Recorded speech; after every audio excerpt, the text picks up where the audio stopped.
कौन से 3 कारण हैं जिन्हें करके व्यक्ति बर्बाद हो जाता है और कहीं आप भी तो नहीं कर रहे 3 गलतियां। चलिए शुरू करते हैं। प्राचीन काल में एक नगर के पास के एक जंगल में एक सन्यासी रहते थे।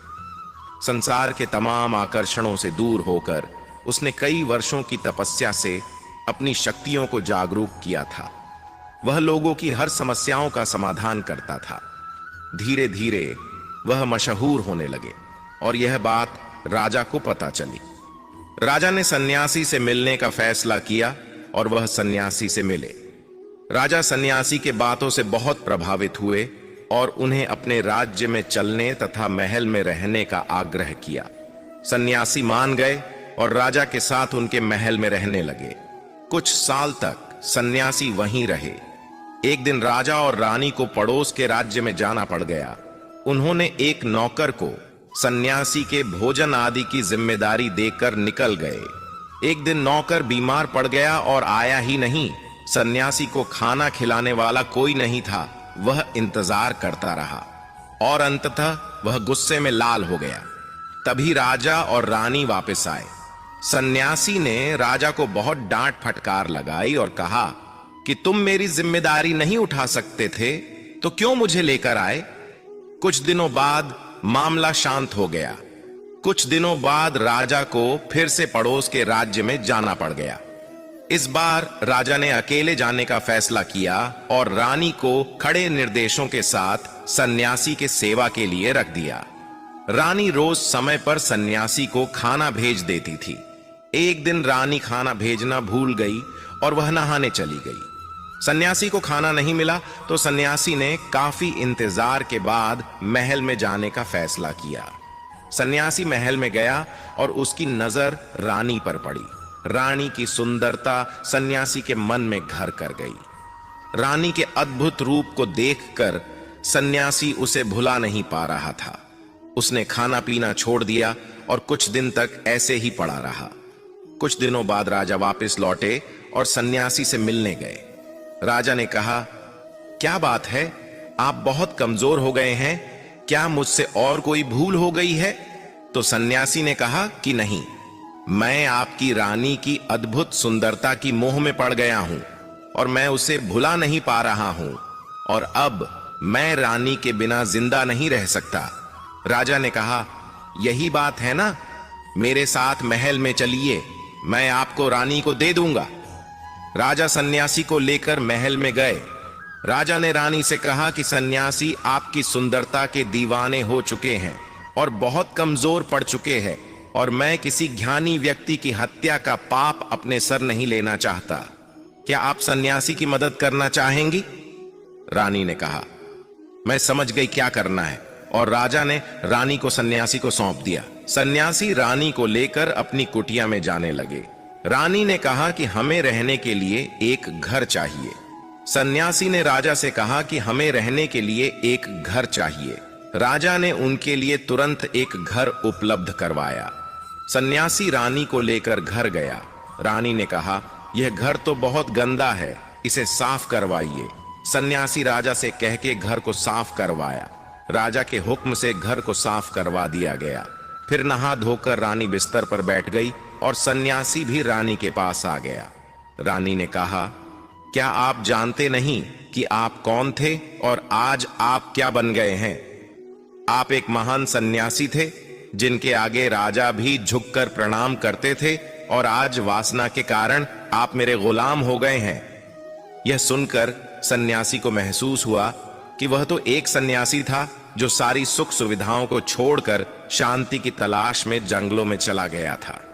फिर सन्यासी ने राजा को बुलाया और रानी को उनको सौंप दिया और कहा, ये राजन, आज मैं आपको मनुष्य के बर्बादी के जो 3 कारण बताऊंगा जिनको यदि व्यक्ति ना करे तो वह सबसे सुखी रहेगा और व्यक्ति बर्बाद नहीं होगा। पहली आदत है इच्छा, क्योंकि इच्छा ही दुनिया की हर एक व्यक्ति के अंदर सबसे पहला अवगुण होता है और जो व्यक्ति अपनी इच्छाओं को नियंत्रण में नहीं रख पाता है वह जीवन के किसी भी क्षेत्र में सफल नहीं हो पाता है, क्योंकि जैसे ही उसकी एक इच्छा पूरी होती है वह दूसरी की ओर बढ़ने लगता है और दूसरी पूरी होती है तो तीसरी इच्छा उसके मन में जागृत हो जाती है और फिर ऐसे करते करते इच्छाओं पर नियंत्रण न होने के कारण इसी जाल में उलझा रहता है और दुखी सकता है।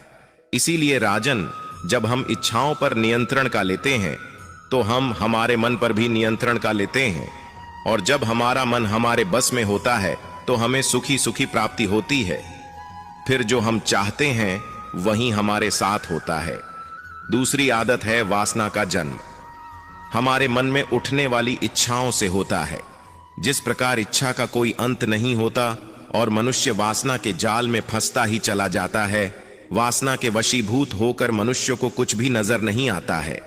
आज तक जितनी भी लड़ाइयां हुई हैं उनका सबसे बड़ा कारण स्त्री को पाने की इच्छा ही रही है। स्त्री के प्रेम में वशीभूत होकर राजा महाराजाओं ने आज से पहले बहुत सारे युद्ध किए हैं। रावण इस संसार का सबसे बुद्धिमान व्यक्ति था, लेकिन उसने भी माता सीता की सुंदरता में आकर अपना सब कुछ बर्बाद कर लिया। उसकी मृत्यु का कारण एक स्त्री ही बनी थी। कहीं राजा महाराजा तो युद्ध में इसलिए हार गए क्योंकि वो लोग स्त्रियों से रास लीला रचने में ही रह गए। ईश्वर ने तो स्त्री की उत्पत्ति इस संसार को बढ़ाने के लिए की है, लेकिन आजकल लोगों ने इसे अपनी वासना का शिकार बना लिया है, अपने मनोरंजन का साधन समझने लगे हैं। और जब उन्हें अपना यह मनोरंजन नहीं मिलता तो वो पागल हो जाते हैं और ना जाने क्या क्या कर बैठते हैं। इसीलिए ही राजन, जितना हो सके उतना वासना से दूर रहना चाहिए। तीसरी आदत है क्रोध, क्योंकि जब मनुष्य की वासना की पूर्ति नहीं होती है तो उसके अंदर क्रोध उत्पन्न हो जाता है, और जब व्यक्ति को क्रोध आता है तो उसे पर उसका नियंत्रण नहीं होता है और फिर वो क्रोध में आकर कई गलत निर्णय ले लेता है। वो दूसरों को भला बुरा कह देता है, गालियां देता है, और जब उनका क्रोध शांत होता है तो उन्हें अपनी गलती का एहसास हो जाता है। গীতাই মানুষকে সঠিক পথে পরিচালনা করতে পারে। ঠিক যেমন অর্জুনকে পথ দেখিয়েছিল শ্রীকৃষ্ণের মুখনিসৃত গীতার বাণী। সেই গীতাতেই বলা হয়েছে ৩টি জিনিসের কারণে নরকগামী হন মানুষ। গীতায় সেই জ্ঞান বিলিয়ে গিয়েছেন শ্রীকৃষ্ণ। গীতায় নরকের ৩টি দরজার কথা বলেছেন ভগবান শ্রীকৃষ্ণ। মানুষ সেই ৩টি দরজার দিকেই ছুটে চলে। গীত অনুসরণ করে চললে মানুষের জীবনে অনেক অগ্রগতি হবে, তাঁরা কোনোভাবেই নরকের ৩ দরজার দিকে যাবেন না। গীতায় সেই শিক্ষা প্রদান করেছেন শ্রীকৃষ্ণ। শ্রীকৃষ্ণ বলেছেন, মানুষ ৩টি জিনিসের কারণে নিজেকে ধ্বংস করে ফেলে। তাই শ্রীমদ্ভগবত গীতা পড়ুন, শিক্ষা লাভ করুন কি করে জীবনযাপন করা যায় সঠিক উপায়। গীতা ধর্ম, কর্ম ও প্রেমের শিক্ষা দেয়। গীতার জ্ঞান মানবজীবনে অত্যন্ত গুরুত্বপূর্ণ ও দরকারি। তাহলে মানুষকে আর নরক যন্ত্রণা ভোগ করতে হয় না। জীবন দর্শনের যে কথা গীতায় বলা রয়েছে তা যদি কোনো ব্যক্তি অনুসরণ করেন তবে তিনি সর্বোত্তম রূপে প্রতিপন্ন হবেন। শ্রীকৃষ্ণ বলেছেন, প্রতিটি মানুষের জন্য ৩টি জিনিস হল আত্মধ্বংসাত্মক। তা হল কামনা, ক্রোধ আর লোভ। এই ৩টিই হল নরকের দরজা। ভগবান শ্রীকৃষ্ণ গীতায় বলেছেন, একজন সেরা মানুষকেও ধ্বংস করে দেয় ওই ৩টি জিনিস। তাই কামনা, ক্রোধ আর লোভ অবশ্যই পরিত্যাগ করা উচিত। মানুষের কই অহংকার করা উচিত নয়। অহংকারে মানুষ এমন কিছু করে যা সঠিক নয়। একটা সময়ে অহংকারই তাঁর পতনের কারণ হয়ে যায়। তাই অহংকার পরিত্যাগ করুন। শ্রীকৃষ্ণ বলেছেন, যা ঘটেছে তাও ভালো, যা ঘটছে তাও ভালো, আর যা ঘটবে তাও ভালো। আপনি যেখান থেকে নিয়েছেন সেখানেই দিয়েছেন। আজ যা আপনার গতকাল তা অন্যের ছিল আর আগামীকাল তা অন্যের হবে। তাই লোভ করে লাভ নেই। মানুষের উচিত মনের উপর সম্পূর্ণ নিয়ন্ত্রণ রাখা। গীতায় বলা হয়েছে, আমরা যদি মনকে নিয়ন্ত্রণ না করি তবে আমাদের নিজের মন শত্রুর মতো কাজ করবে। শ্রীকৃষ্ণ বলেছেন, এই দেহ তোমার নয়, তুমিও দেহের অধিকারী নও। আপনি নিজেকে ঈশ্বরের কাছে উৎসর্গ করুন, তাহলেই মঙ্গল। চিরকালের জন্য আপনি ভয়, উদ্বেগ ও দুঃখ থেকে মুক্তি পাবেন।